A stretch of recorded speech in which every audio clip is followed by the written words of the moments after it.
we will have a test review on Tuesday of next week.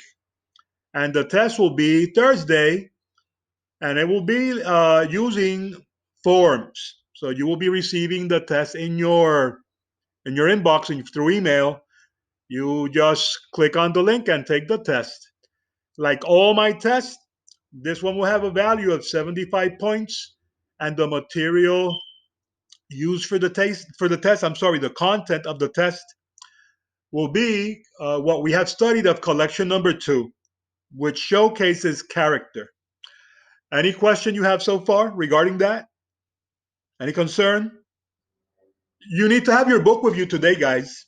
So if you don't have your book with you, go get it quickly, and you should be on page 193. So get your book and open it on page 193. You see that we have the presentation for Thank You, Ma'am on the screen here. And the reason is that we want to discuss it quickly before we move on to today's lesson. So get your book and let's discuss 193. That's for today. That's for today's lesson, which this one is not. But we're going to start with this because I want to discuss a little bit of this story before we move on to today's lesson. Okay. Thank you, ma'am. Has two characters, and what are the name of these two characters? Anybody? Washington Jones. According to eNotes.com, Jones' full name is Mrs. That's quite a name, huh? Isn't it? That is quite a name. You know what? My phone was answering. Did you hear the answer it was giving? This phone I have is so nosy. I want to take class also. Anyway, yes, Miss Luella Bates Jones, Washington Jones, and Roger. Who's Roger? He's a little punk. He's a little kid, little black skinny kid. And there he is, up to no good. He wants to snatch away Mrs. Luella Jones' purse. Big mistake. You know, I was watching once a news report where they were interviewing this guy, an ex-con, and he had been in jail because he was a purse snatcher. And he was talking about his technique, what he does, and how he did it, how he used to do that, right? And he said that he would stand in the street and he would start observing people, the people that were passing by the sidewalk. And he would be looking for the weakest, he considered the weakest person. That person that they sized up as the weakest person would become their victim. So what he said what they would do was they would like come from behind. They would come running from a certain distance. They would already have developed a certain momentum. You know what momentum means, right? They teach you that in the science class. So when they were running, they developed a momentum to allow them to grab the purse very quickly, and that momentum will carry them with enough force to snap the straps of the purse and continue running. And before the person knew what was going on, the purse snatcher will be a long distance away already. I don't know if Roger knew this technique, but I doubt that he would have been successful even if he knew.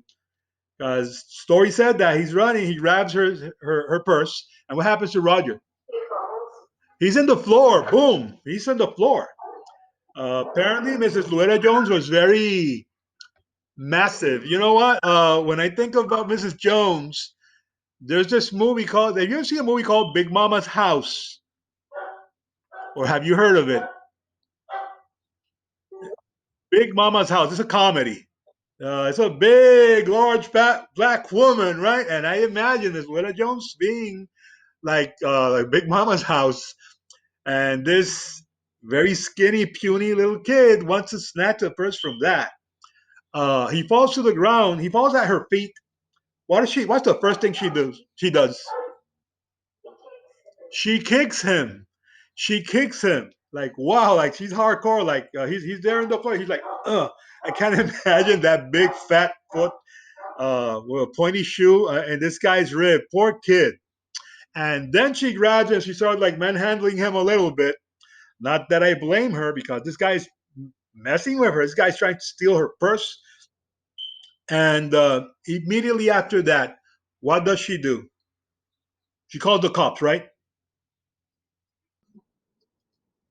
She basically kidnapped him. I mean, she took this kid to her apartment. I mean, can you imagine if you were Roger and you tried to mess with this person and this person is dragging you to their house? How would that make you feel? I don't know you, but I would need a new pair of pants. Okay, I would be scared out of my mind. So she's taking this kid to her house, and there he is with her in her apartment. And what does she do to him? She cleaned him up. Wow, that's like a 180. She goes from like kicking him and manhandling him to cleaning him up. Not only that, what does she do after she cleans him up? She feeds him. Thank you, madam. She feeds him. And then she has a conversation with him. And of course, what would you expect them to talk? Other than the experience that they just had, him trying to snatch her purse. And she's asking for a reason why. What's his reason? Does that suggest anything to you that he wants to buy shoes? When a kid resorts to stealing for such a basic necessity, because shoes are basic necessities, I know that. I mean, if you're a man, if you're a woman, it's a luxury, right? Because women have like 200 pairs of shoes and they're never going to wear them. But it's a piece of clothing. So it's something you need. You need shoes. What do you think is going on with him? Mr. Quinones is saying here that he's poor. And I would agree with him because remember, this is not Beverly Hills. It's Harlem. What did I tell you about Harlem? It's a rich neighborhood. It's a very poor neighborhood. So I told you that when you have a lot of people living in close quarters in a poor place, you're going to see things like crime. And there you have it, a young kid trying to rob a lady money for shoes. What kind of shoes, by the way? He described the shoes. Blue suede shoes. You know what suede is, right? Chances are you have shoes that have suede. Suede is this type of material, of fabric that is kind of like leathery. And a lot of footwear is made of suede. A lot of sneakers are made of suede, but these were blue suede shoes. I was talking with the kids in the other group, the group before this one, and I was asking about what kind of shoe is fashionable today. And someone told me something called Air Force One. Yes, do you have a pair of those? How much do they cost?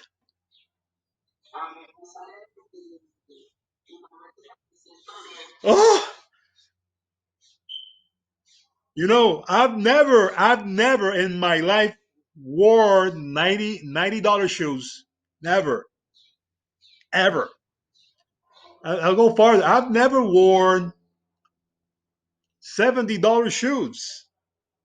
That's like crazy expensive. Well, no, madam, it's not just the size, and it's sometimes the shoe itself, what you decide to buy, because there are shoes that are cheaper. But most of the time, you young people want you want the latest thing in fashion, and the latest thing in fashion is going to be expensive. Sometimes I talk with you guys. You talk to me about $200 sneakers, and I'm like, wow. Like, you know what I can buy with $200 instead of a pair of sneakers, and not look bad and not look unfashionable. But to each their own, right? So he wanted the reason I'm talking about what's the latest style in shoes, which you guys are telling me is Air Force One, because he's talking about blue suede shoes. And in his time, the time when the story was written, what was fashionable for young people to wear were blue suede shoes, particularly blue. There's a song by Elvis Presley. Have you ever heard of Elvis Presley, the king of rock and roll? Elvis Presley, one of his famous songs is called Blue Suede Shoes, and you can check it out on YouTube if you want to. So there you have it. He wanted blue suede shoes because he's young, and that's what kids would wear, right? They wanted to wear. When he explains that he wants shoes, what does Mrs. Jones do? He gives okay. So we go from kicking him and manhandling him. I mean, how would you react if someone's trying to mug you? What are you gonna do? Kiss him? Really? But she goes from that to cleaning him up, feeding him, and then giving him money so he can have shoes. Um, wow. I think that everything she did, I look at Mrs. Jones, and I don't know you, but I think that if we were in her situation, I think you and I would have called the cops and charged him. Yeah, teach him a lesson. But she didn't do that. I think that in everything she did, she had good intentions, even in the kick. Sometimes a kick in the butt is good intentions. Sometimes that is that's a kindness. So she goes from one to the other. Her justice, which we see her sense of justice, which is her retaliation toward this attempt mugging, is tempered by grace and kindness when we see her taking him to her apartment. Uh, we see both sides of a coin here. We see her exercising justice and then exercising mercy. And I find that refreshing because I think that that's exactly what Roger needed. Because what he's being taught here is a life lesson. First, he is kicked, then he's manhandled. He's being taught what you're doing is wrong. But then she takes him home and she teaches him there's a better way. There's a better way to live that does not involve robbing from other people. So I find this very refreshing. Was Roger a bad kid? Was he a mean kid? I mean, what he did was wrong, clearly. But he doesn't seem like a mean kid to me. What he did was stupid. He was clearly stupid, but that comes with the territory. I mean, he's young, and and you're young, you do a lot of mistakes. But she cuts him some slack, which is what we should do. What adults should do. We should like exercise justice, but temper it with grace. And do you think after he endured this experience, you think he's ever going to want to rob again? What do you think? I mean, we don't know because the story ends when he leaves, and we don't get to see what happens after that. But I think that we can make inferences. You think he'll ever go back to robbing? I would agree with you. What you're answering here, I would agree with you. I don't. I think he learned his lesson, and I don't think he was. I think he was. This is probably even his first time robbing because he was so awful at it. He was so bad at it. I think it was his first attempt at rob. I don't think he used to be a robber before this. Before he tried to mess with Mrs. Jones. But the fact that she exercised both justice and kindness, I think, taught him a lesson. What makes you think that he was not a mean kid? What do you see in Roger that makes you arrive to that conclusion? Because remember, he did try to steal from her. But what else do we see? Exactly. He was well mannered. I mean, we know that because he was yes, ma'am, thank you, ma'am. He was better mannered than a bunch of young people I know that don't rob.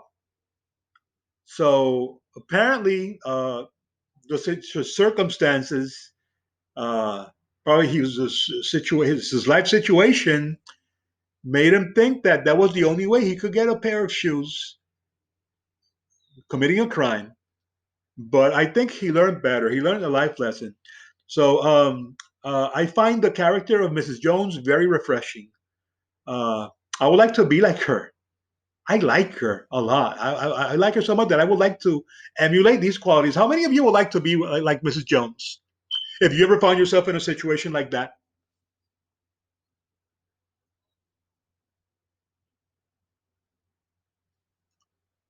No one. You have no admiration for her.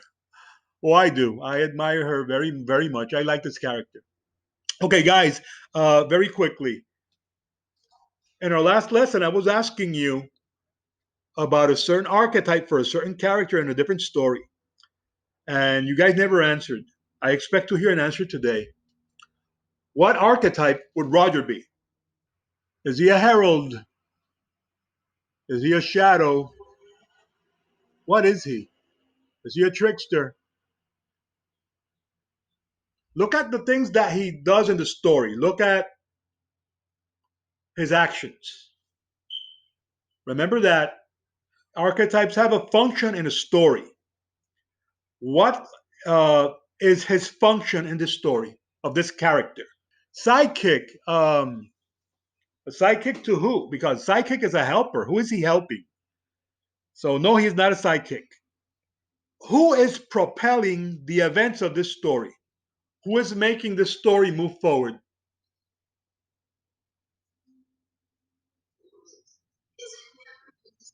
I'm sorry, say that again.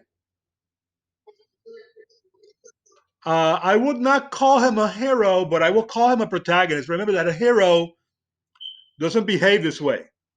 That's why we have both terms. Because both the hero, who is usually a protagonist, they propel the story forward. They are the drivers of the story. They set events in motion that make the story move forward with their actions. That's who he is. So, Miss Roman, I agree with you. He is the protagonist.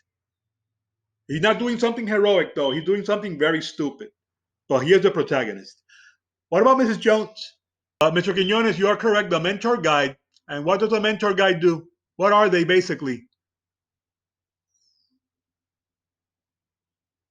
What is a mentor guide, guys? They give lessons, and if you give lessons, what are you?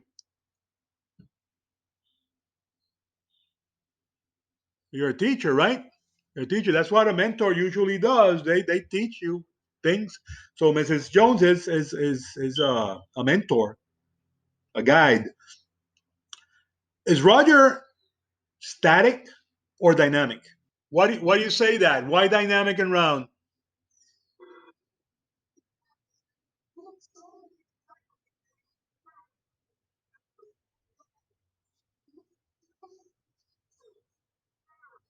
Okay. Well, I would agree with you. I mean, we don't see much clarity, and as far as he being dynamic, but I think that it is suggested that he is. I think we can infer that he has changed by his demeanor, right?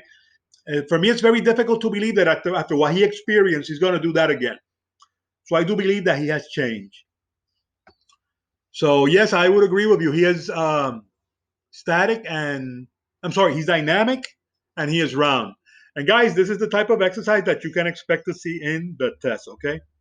So guys, I'm going to stop here with thank you, ma'am. I'm going to move quickly to today's lesson, today's presentation. Let me get it quickly. Okay, today we're going to be comparing characters. And remember, when we say comparing, we're looking for similarities between characters. We're going to be reading three selections. That's why I asked you guys to get your book and find page 193. I'm going to ask one of the girls to read that very, very short story. It's the shortest story I think you will ever see in this book. How long is it? Like half a page or less than half a page long. And I think it will be refreshing if we had a good reader read it. I think that a person who is a good reader, because I think I've heard you read before, would be Miss Roman, Miss Astrid. Astrid, would you do us the honor of reading Papa, who wakes up tired in the night, madam? Thank you. Before you read, madam, before you read it, um, let me let you guys know that we're going to be comparing characters.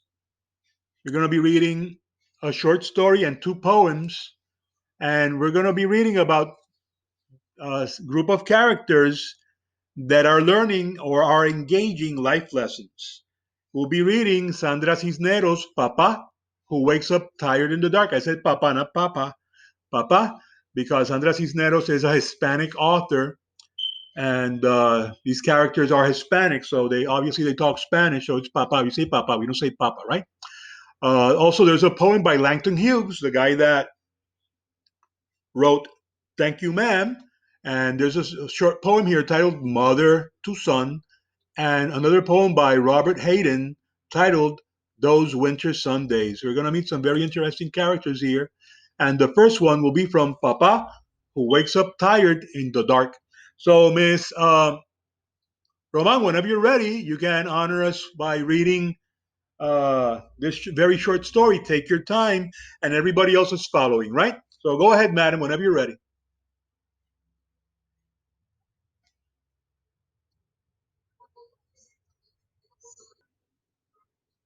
Thank you, madam. Excellent reading. Appreciate your reading. It's interesting that she said that she had never seen Papa cry.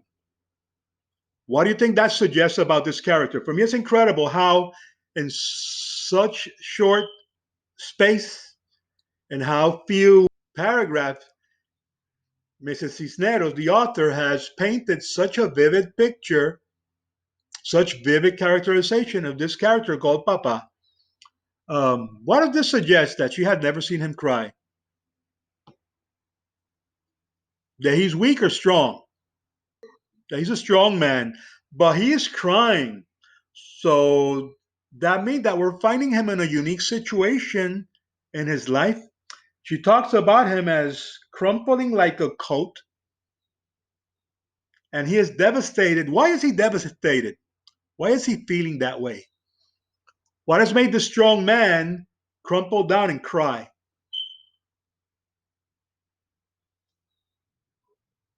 Who's grandpa?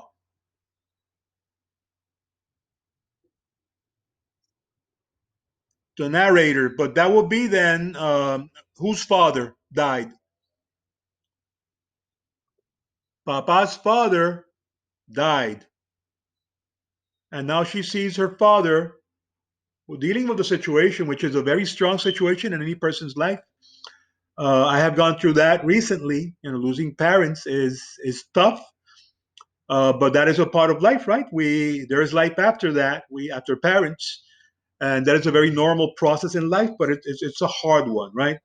And the way it describes Papa as this strong man, not only because she had never seen him cry, but there's a physical description. It talks about him having like big hands and all that, so it means that he's probably a hardworking man. Uh, but he's ready to go bury his father. He's going to have to travel to Mexico, and he is charging his daughter with looking after the little ones, looking after her siblings. What a strange thing to charge your child to watch after your other children. What do you think this suggests? What is this suggesting here? Is something amiss here? We're hearing about Papa. So what is amiss?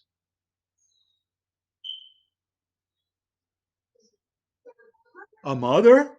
We don't hear a word about Mama. It's all about Papa. And then the daughter has to watch after the children. So what is that suggesting? And it seems to be a traditional family with traditional values. So I doubt. I mean, I know that happens, and sometimes Mama can run away from the household. That happens too. But does that seem likely in this story? So what probably happened? So what probably happened? What do you think happened? What's going on here?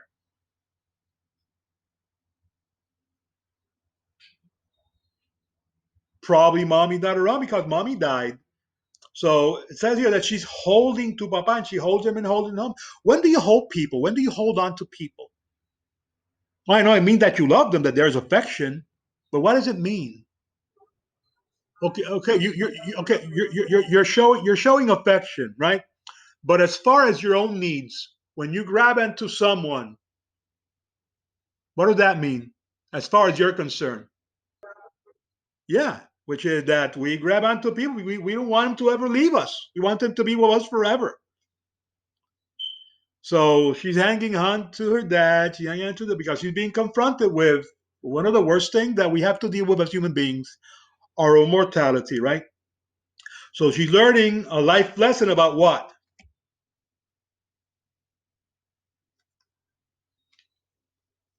What's going on here? About death. Thank you, Ms. Valentin.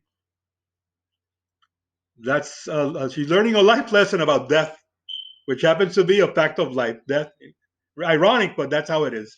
So I want you to analyze these two characters, the narrator, which is the daughter, and Papa, because in the test I'm going to be asking you archetype and to classify them. I'm not going to do that now, but later on we'll bring it up in another discussion. So I want that stewing in your mind, thinking about that, so you can give me an answer when we return back to that. There are two poems that I need you to read. One is titled "Mother to Son," which is a very beautiful poem about a mother giving advice to her son, and she's talking about a stair, but the stair is a symbol for something else. It's a symbol of life. And I would like for you to read about the stair and learn about life as she described the stairs. There's another one titled Those Winter Sundays by Robert Hayden, where a son who happens to be an adult is reminiscing about his childhood and the way that his father expressed his love to him, particularly on Sunday mornings, on winter Sunday mornings. And it's a poem where you hear like there's a tinge like of regret, and usually people have regret when they realize that something happened and there's nothing that can be done about it because probably that person is not around anymore. So read that poem. It's a very beautiful poem also. There's an assessment that you guys need to complete as soon as you're done with the reading of these very three short selections. On page 196, you'll find the assessment on the applying your skills section that you have to complete and upload. Okay. So, guys, I'm going to stop here because we ran out of time. You guys complete this work and upload it. Don't forget that the project is supposed to be sent to my email. It should be there Friday morning, right before you guys meet with me in our class. Uh, we will revisit this material again before we begin the new material on Friday. So please come prepared because your silence is never something that is welcomed or well received. We expect to see you engaging our discussions. These selections will appear in the test. So that's why it's important that we discuss them, that you understand them, so you can answer the question correctly when you find this material in the test, because it will come in the test. Guys, any question before I leave?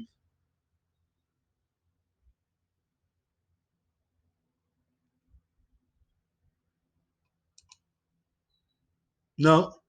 Okay. So I hope that your microphones are better next time and your cameras. And I'll be seeing you next Friday. Take care, guys. God bless you.